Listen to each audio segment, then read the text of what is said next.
আসসালামু আলাইকুম প্রিয় শিক্ষার্থী, নিশ্চয়ই তোমরা ভালো আছো।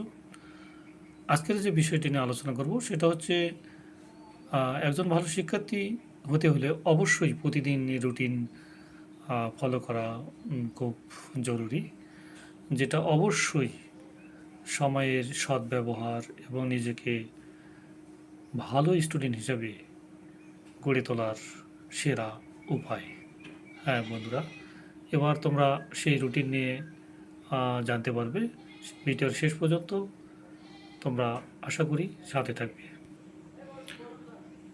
যদি প্রতিদিনের জীবনে দৈনন্দিন রুটিন ফলো করে, তাহলে অবশ্যই ধীরে ধীরে নিজেকে ভালো ছাত্র হিসেবে ভালো ছাত্র হিসেবে নিজেকে গড়ে তোলা সম্ভব, এবং এটা কখনোই ইম্পসিবল নয়, পসিবল। তো প্রথমেই যেটা করতে হবে সেটা হচ্ছে দিনের শুরুটা সকাল থেকেই হয়। তো বিষয়টা অবশ্যই মাথায় রাখতে হবে, খুব ভোরে ঘুম থেকে উঠতে হবে।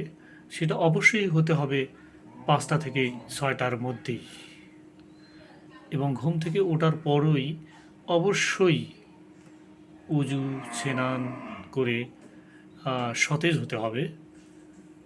অতঃপর যে যার ধর্ম অনুযায়ী মহান সৃষ্টিকর্তার কাছে প্রার্থনা করতে হবে বা নামাজ পড়তে হবে।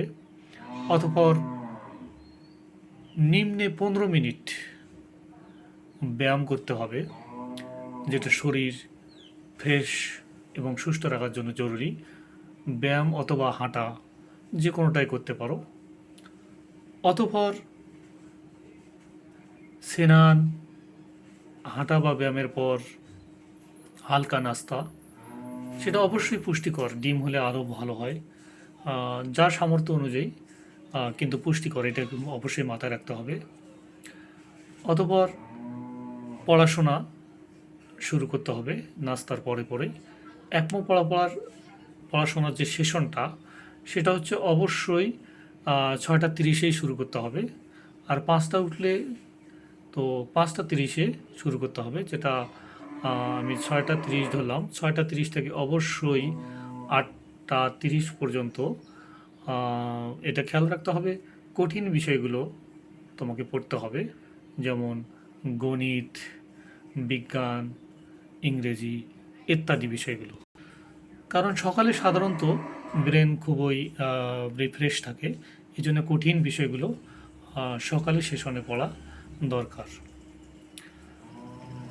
অতঃপর স্কুল টাইম অবশ্যই, যে তারপরেও একটা ২৪ ঘন্টার যে রুটিন, সেটা ফলো করার জন্য দুপুরের বিষয়টা আসে। দুপুরে অবশ্যই স্কুল কলেজে ক্লাসে মনোযোগ দিতে হবে। ক্লাসে কি পাঠদান হচ্ছে, কি মানে পড়ানো হচ্ছে, কি বোঝানো হচ্ছে, সেটা অবশ্যই বোধগম্য হতে হবে বা করার চেষ্টা করতে হবে। অতঃপর কী করতে হবে, সেই বিষয়গুলোই ছোট ছোট বিষয়ভিত্তিক নোট তৈরি করতে হবে, এবং বিরতি সময় হই হুল্লোড় না করে, আম, যেটা খাবার বা লাঞ্চ করার পর, সেটা অবশ্যই একটু বিশ্রাম দরকার, রেস্ট দরকার।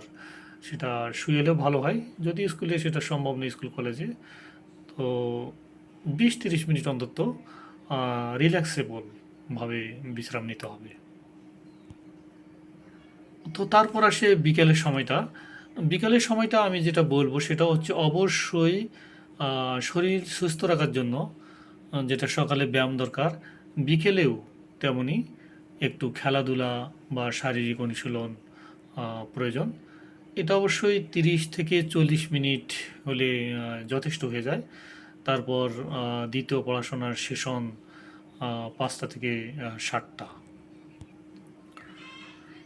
তো ৫টা থেকে ৭টা বাড়ির কাজ, তত হোমওয়ার্ক, অন্যান্য অনুশীলন, পাশাপাশি যে পড়াগুলো হয়েছে সেগুলোর পুনরাবৃত্তি করা যেতে পারে। তো অতঃপর যে রাতের সেশনটা, রাত রাতের খাবারের পর পরিবার সঙ্গে কিছু তার সময় কাটালে ভালো।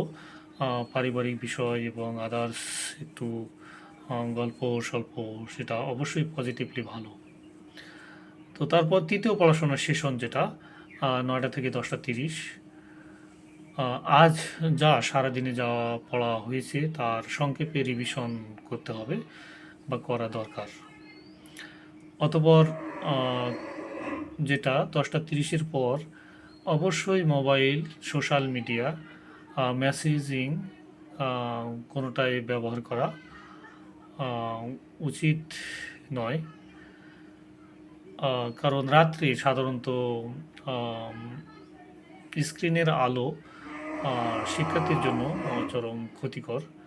তো এটা আমি বলতে পারি যে মোবাইলের যে বিষয়টা, সেটা দুপুরে যে রেস্ট বা বিশ্রাম টাইম, এটাই 20-30 মিনিট মোবাইল একটু চোখ বুলিয়ে নেওয়া যেতে পারে, মোবাইল অর্থাৎ সোশ্যাল মিডিয়ায়।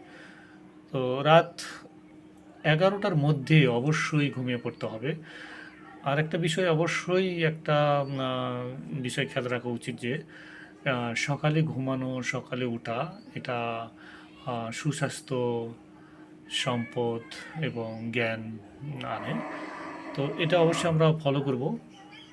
তো আরেকটা বিষয় হচ্ছে শুক্রবার এবং শনিবার, যেহেতু সপ্তাহে 2 দিন বন্ধ, তো এই 2 দিন কি করতে হবে, পুরো সপ্তাহের পড়াটা ঝালাই করতে হবে। প্লাস নতুন কি কি শিখবা, কি কি শিখতে মনে ইচ্ছা বা অনুসন্ধিৎস আছে, সেটা হচ্ছে কি করতে হবে, একটা নতুন করে নোট ডাউন বা পরিকল্পনা তৈরি করতে হবে। তো আশা করি সবাই বিষয়টা বুঝতে পেরেছেন। তো সবাই সুস্থ থাকবেন, সবাইকে ধন্যবাদ। আসসালামু আলাইকুম।